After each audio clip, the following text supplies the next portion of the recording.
I'd like to talk about trial and error in terms of habitat management.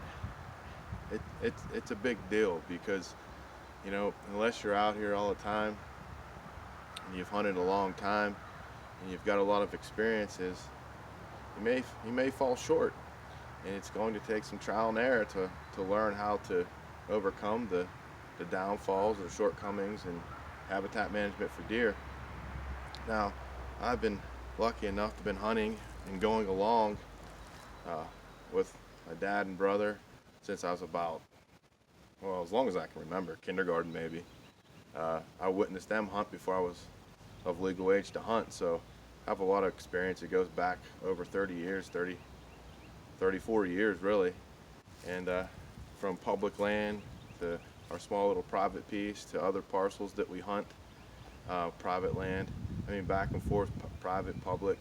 So I think I have a great amount of experience because we've harvested deer and other game on both private and public lands. But what I want to talk about in terms of trial and error and experience is my property and what I've learned. One of the biggest things is over time you make little improvements and they all come together and they piece together. It's like a puzzle. It's not something you can just do one season and that's done. No, little improvements here and there go a long way. It's just a puzzle piece and you're always fine-tuning things. But over my right shoulder is a path, simple path, right? Well, years ago, it was an edge of a crop field.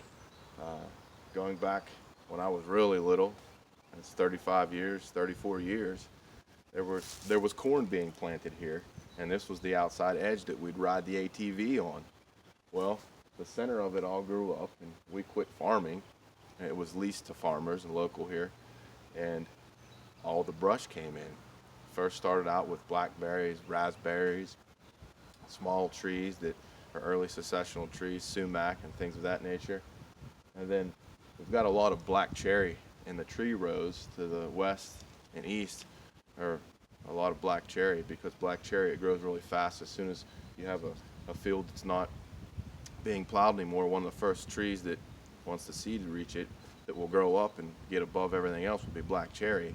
And we have tons of black cherry in here. So over the last really 15 years, I've been in here thinning out black cherry every winter and early spring. And so that's a chore, because I just let it go. We're going to have a monoculture.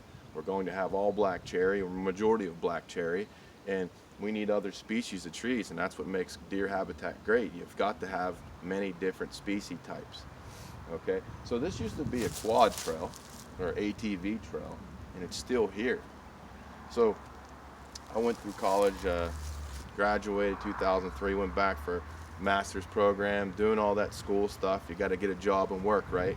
Well, I've got my job, so now I've got this property and I love to hunt, and I'm always trying to find time to hunt and be out in the woods. I spend most of my off time in the woods, and I enjoy it. It's my passion. There's nothing else in this world that I'd rather do.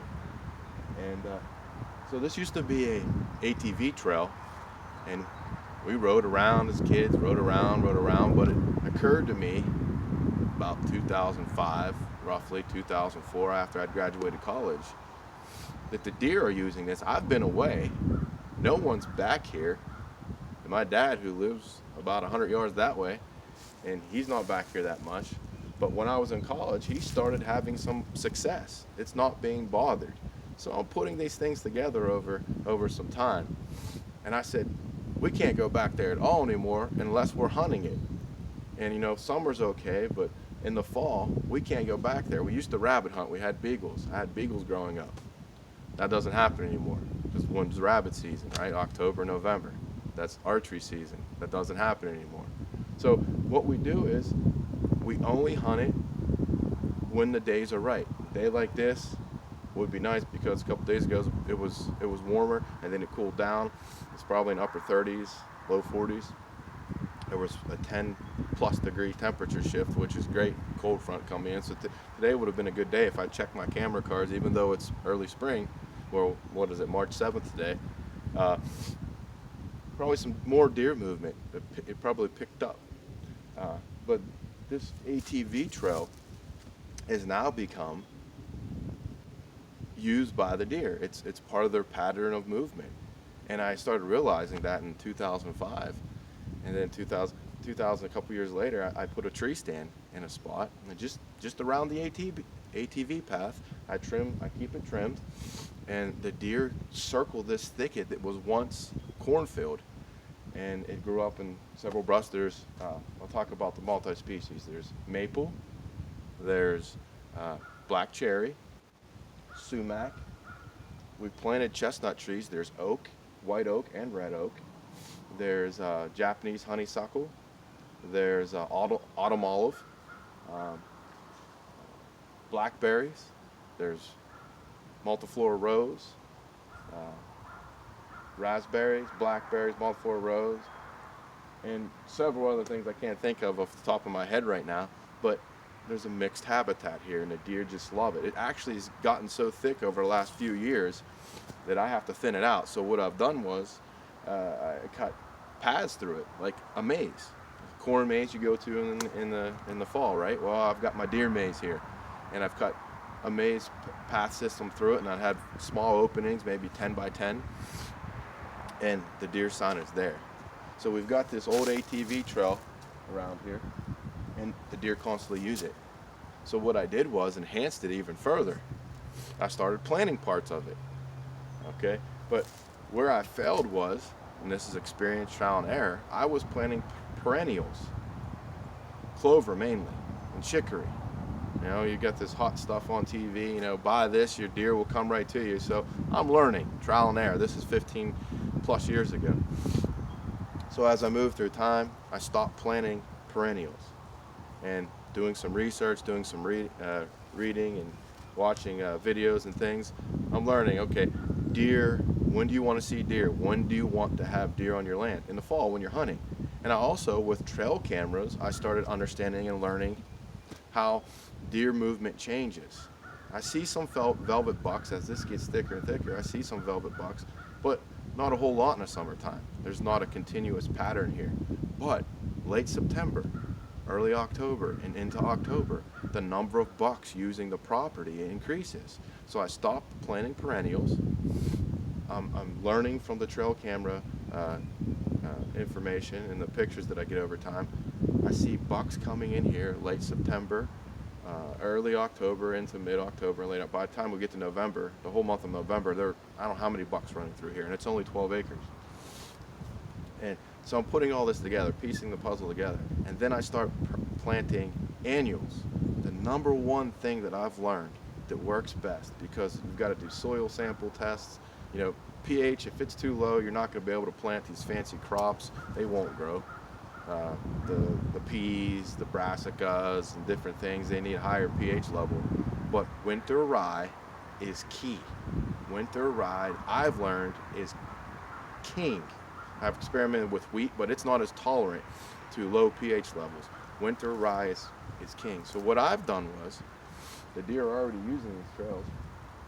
I've planted parts of it so they continuously use a certain pattern, and I set my stands up near those areas that have the deer with the winter rye that they're using, and I've created mock scrapes, and you've looked through my other videos, you'll see all about mock scrapes, and the deer use that pattern constantly. So take a little walk right now and show you this section of how I changed it up. This part is just bare. I'm not planting this. And I'll walk you through just a little bit to see what I'm talking about.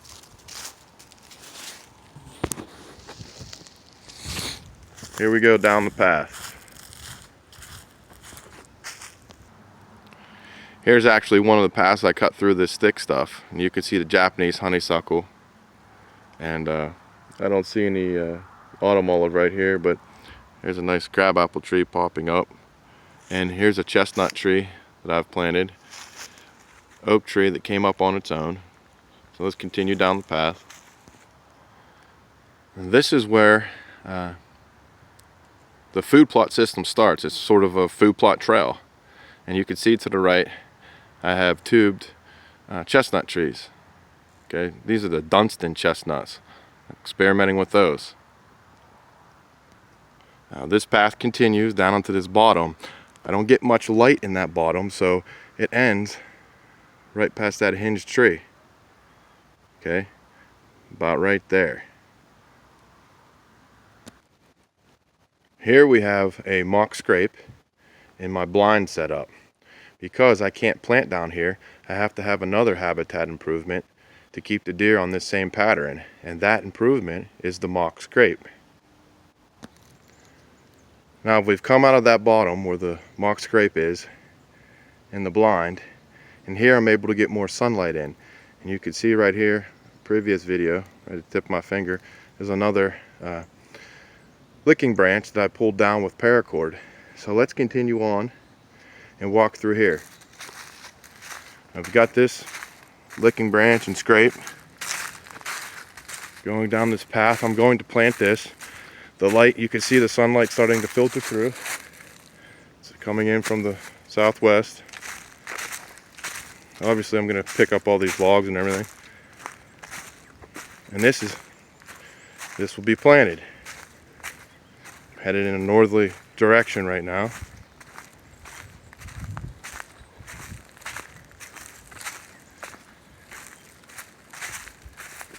It's going to cut northwest, and I've got 2 apple trees, one there, and it'll be planted around it.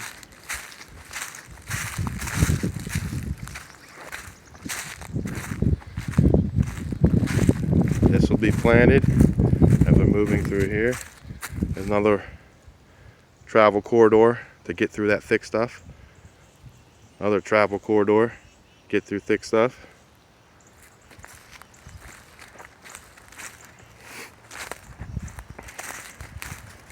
Continuing along, and this is going to wrap left.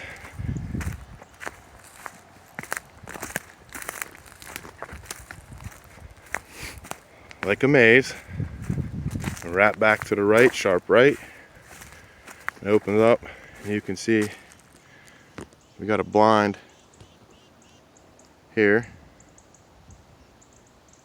Okay. And it opens up to more plantings. This is rye in here right now. We've got a stand up there. Let's see, zoom in a little bit. You can barely see it. Right? Let's see. Tip of my finger, you can barely see it. Okay, and then it's going to wrap around that way. All right, so I've learned from experience that I need lines of food because I have such a small property to steer the deer to where I want them to be. And it seems to work out pretty well. I've got some pretty good intel through the trail cameras this past fall and winter. Okay, I've got a trail camera right there, and then the stand up there.